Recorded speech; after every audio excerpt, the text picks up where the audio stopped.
죄는 예수 그리스도의 이름으로 깨끗하게 되고 믿음은 견고하게 되게 하여 주시옵소서.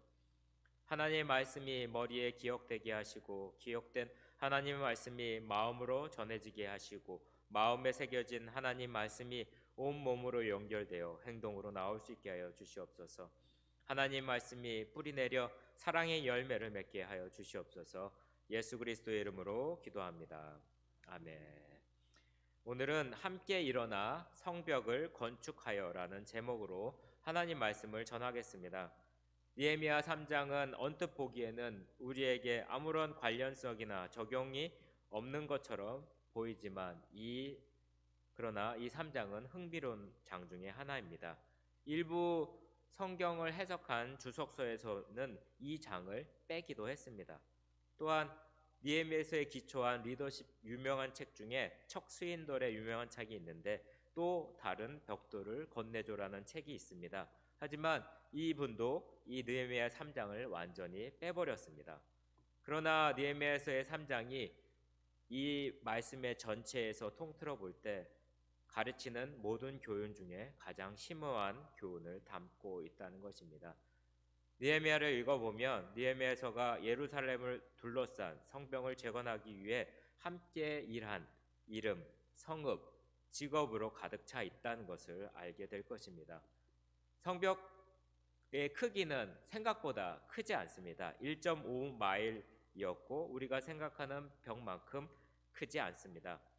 우리는 느헤미야와 함께 성벽을 재건한 사람들에 대해서 조금씩 친숙해지고 있습니다. 저는 복음감리교회의 역사 첫 45년 동안 주님을 섬겼던 사람들, 저보다 먼저 온 사람들에 대한 이야기를 들었을 뿐이지만 저는 지금 저와 함께 봉사한 성도님들과 지난 6개월 동안 함께 했습니다. 도대체 무엇이 그토록 다양한 사람들이 하나로 묶어줄 뿐만 아니라 실제로 서로를 사랑하여 섬기게 할 수 있었을까요? 그것은 에베소의 다양한 성도들을 하나로 묶은 것과 같았을 것입니다. 바울이 에베소서의 교회에 쓴 편지에 이렇게 기록되어 있습니다. 1장 15절에서 16절의 말씀인데 제가 읽어드리겠습니다. 이로 말미암아 주 예수 안에서 너희의 믿음과 모든 성도들을 향한 사랑을 나도 듣고 내가 기도할 때에 기억하며 너희로 말미암아 감사하기를 그치지 아니하고. 여기 보시면 주 안에서의 너의 믿음과 모든 성도들을 향한 사랑이라고 했습니다. 하나님께서 예수 안에서 우리를 위해서 하신 일은 우리에게 그분을 영화롭게 하고 존귀하게 하고 섬기고자 하는 열망을 줍니다. 하나님께서는 예수 안에서 우리를 위해 행하신 일 때문에 우리를 하나로 모으시고 서로에 대한 사랑이 우리 안에 일어나 서로 가진 모든 차이점을 초월하게 됩니다. 이것은 매우 중요합니다. 오늘 말씀에서도 동일한 원리가 적용되는 것을 보게 됩니다. 느헤미야 3장 11절, 12절인데요. 오늘 읽지 않는 부분인데 함께 화면을 보면서 같이 읽어보겠습니다. 시작. 하림의 아들 말기야의 바핫 모함의 아들 하수비 한 부분과 화덕 망대를 중수하였고 그 다음은 예루살렘 지방 절반을 다스리는 할로헤스의 아들 살룸과 그의 딸들이 중수하였고. 3장 전체를 읽지 않았지만 작업에 참여한 명단의 느낌을 한번 보여드리고 싶었습니다. 언뜻 보기에는 아무것도 없는 것처럼 보이지만 하나님께서 하나님의 위대한 보물 중 일부가 이 장에서 발견될 수 있다는 것입니다.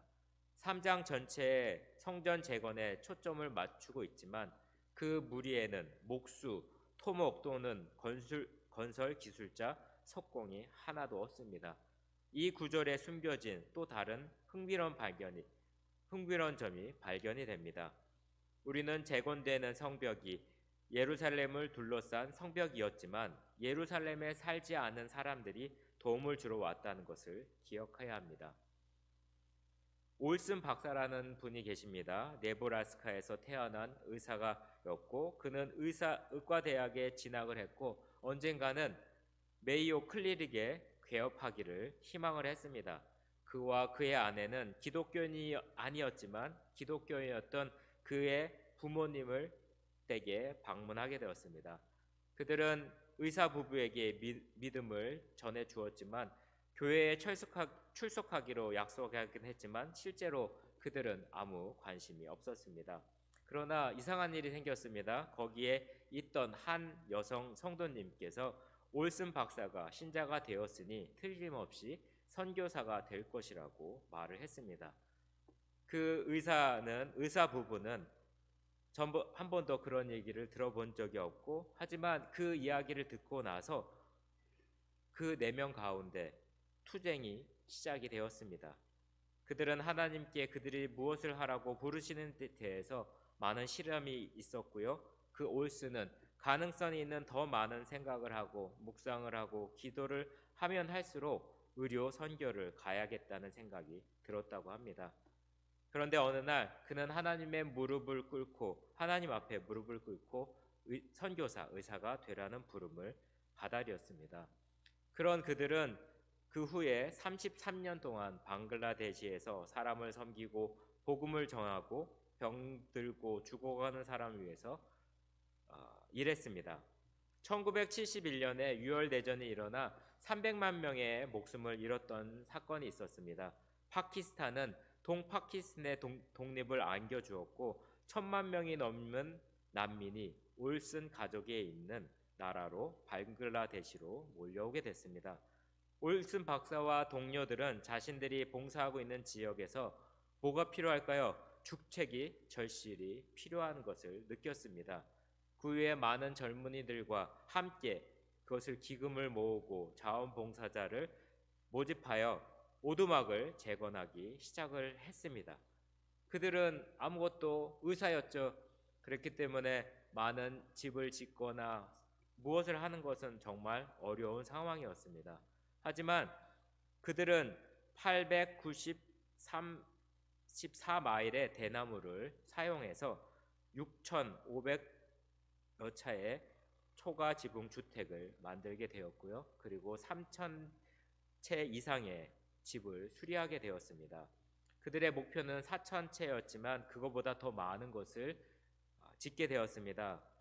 정말 흥미로운 것은 건축 경험이 없는 의사인 올슨 박사가 느헤미야 3장을 통해서 영감을 얻었다고 한다는 것입니다. 이 3장에 대해서 이렇게 기록을 했습니다. 나는 성벽 재건 영단에 전문 건축자가 없는 사실에 놀랐다. 사제들과 사제의 조력자들, 금세공인, 향수 제조업자들, 여자들이 있었지만 전문 건축자나 목수의 이름은 없었다라고 기록을 했습니다. 느헤미야 3장 전체를 살펴보면 성벽을 재건할 사람들을 구성하는 모든 종류의 사람들을 볼 수 있습니다. 언급된 작업자의 그 리더는 41명이었고 또한 시릴 바버라는 성경학자는 이런 이야기를 설명을 했습니다. 제사장들과 레위인들, 통치자들과 평민들, 문지기들과 경비병들, 농부들과 조합원들, 금세곡인, 약사, 상인, 성전 종들과 여자들이 있다고 설명을 합니다. 우리는 예루살렘 사람들이 성벽을 재건하는데 기득동을 가지고 있다는 것을 알고 있지만 이 장을 읽어보면 여리고, 드고와, 기브온, 미스바, 사노와, 벳하케렘, 벤주루, 그일라 같은 주변의 마을과 성읍에서 온 사람들도 예루살렘에 와서 도움을 주었다는 것을 알 수가 있습니다. 느헤미야서를 깊이 파고들면 또 다른 흥미로운 점을 발견을 합니다. 느헤미야가 실험에 옮긴 기별한 전략입니다. 느헤미야는 일부 백성에게 집 옆에 있는 성벽의 일부나 그들이 예루살렘에서 수행하는 일에 중요한 성벽의 일부를 할당을 합니다. 3장 23절을 함께 읽어보시겠습니다. 찾아보시겠습니다. 3장 23절입니다. 시작. 그들은 베냐민과 핫수위 자기 집 맞은편 부분을 종수하였고 그 다음은 아나냐의 손자 마아세야의 아들 아사랴가 자기 집에서 가까운 부분을 중수하였고 만약 제가 담 근처에서 가족들과 살고 있다면 성벽에서 가장 가까운 부분을 우리에게 배정하는 것이 이치에 맞지 않을까요? 저는 그것이 합당하다고 생각하고 옳다고 생각이 됩니다. 또한 첫 구절로 돌아가 보시면 또 다른 예가 나와 있습니다. 알리아십의 예루살렘의 성전의 대제사장이었습니다. 그는 그의 동료들과 함께 양문을 재건했습니다. 3장 1절을 함께 읽어보시겠습니다. 시작. 그때의 대제사장 알리아십이 그의 형제 제사장과 함께 일어나 양문을 건축하고 성별하고 문짝을 달고 또 성벽을 건축하여 하메양에서부터 하나넬 망대까지 성벌하였고, 양문은 성벽의 북동쪽 모퉁이 근처에 성전 근처에 있었습니다. 성전에서 희생 제물을 바치기 위해 공급된 양들이 도시로 들어가는 문이기 때문에 그 이름을 양문이라고 붙였습니다. 엘리야십과 그의 동료 제사장들이 망치를 휘두르는 법, 흙을 바르는 법을 몰랐는지는 확신할 수 없습니다. 그러나 그들의 직업에 매우 중요한 양문을 작업하여 있다는 사실은 그들이 최선을 다할 수 있는 큰 동기부여가 있었을 것입니다. 그들은 그것을 성별이라고 했습니다. 히브리어 그 단어는 거룩하게 하다, 그리고 구별하라는 의미를 가지고 있습니다. 정말로 놀라운 내용입니다. 그 일은 주님을 위해서, 그분의 영광과 존귀를 위해서 행하여졌기 때문에 거룩했습니다.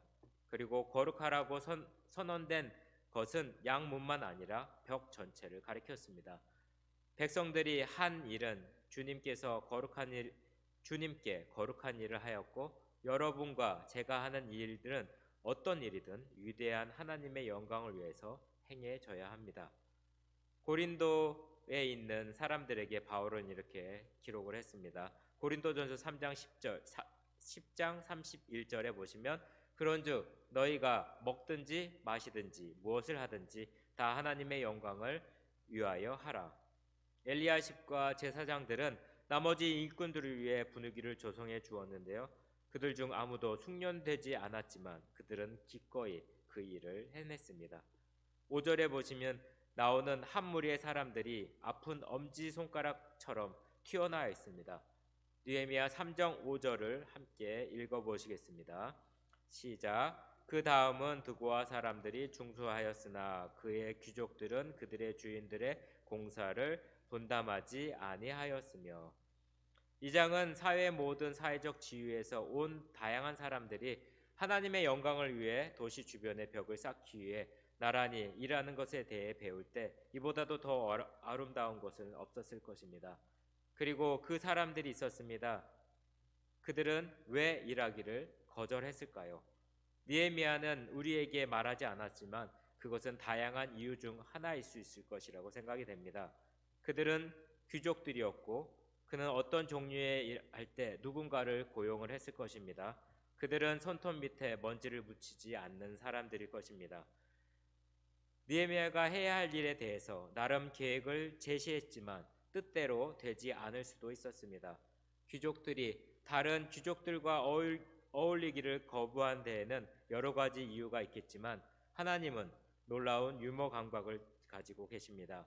하나님께서는 그들의 결정이 영원토록 기록되게 만드셨습니다.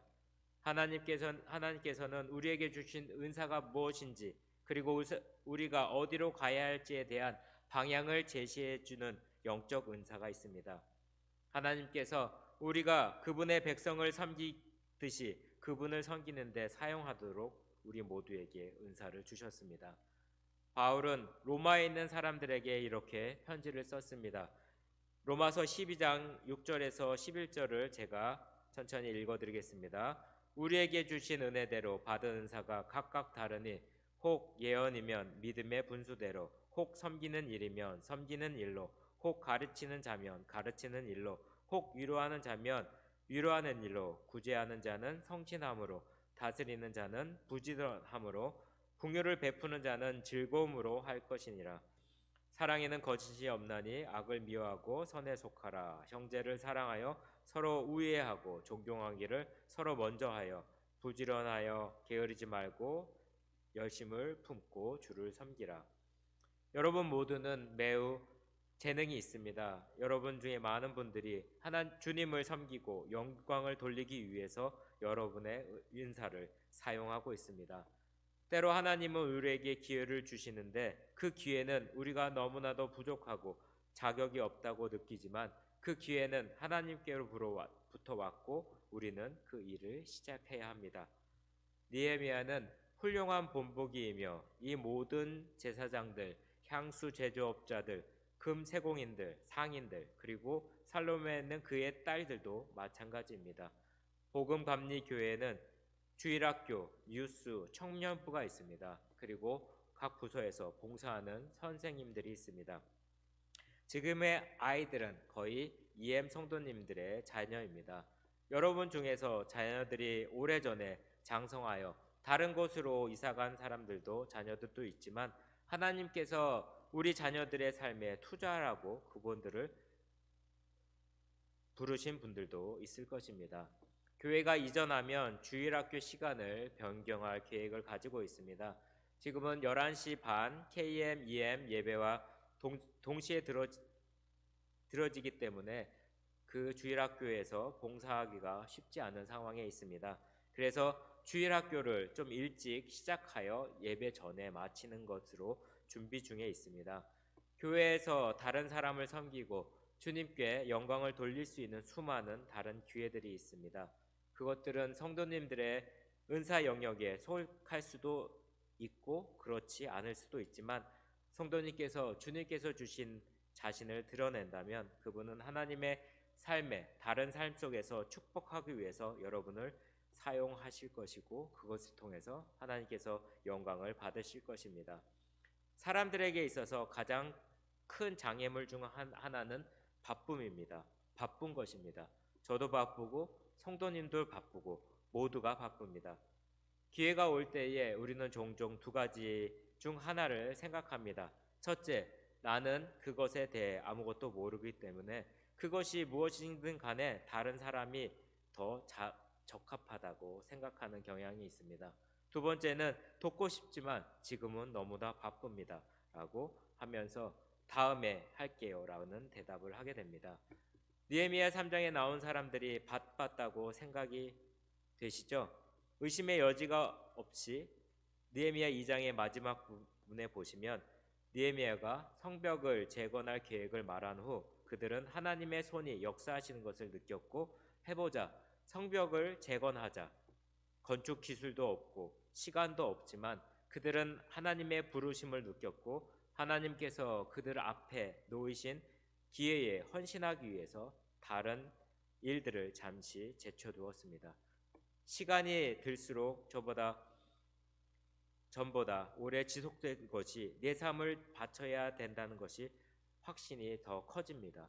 우리의 사회의 많은 부분이 영적인 것을 위해서 할 수 있는 것 있지만 그것뿐만 아니라 자기 일을 위해서 많은 부분에 초점을 맞추고 있습니다. 느헤미야에 일하러 나온 사람들은 자신들보다 오래 살 수 있는 것, 오래 필요한 것이 무엇인가에 대해서 투자를 하였다는 것입니다.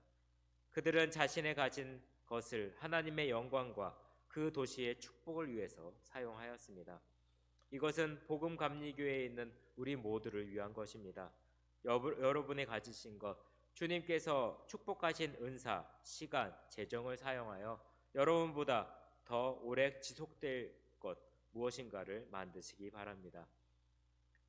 예수님께서 이렇게 말씀하셨습니다.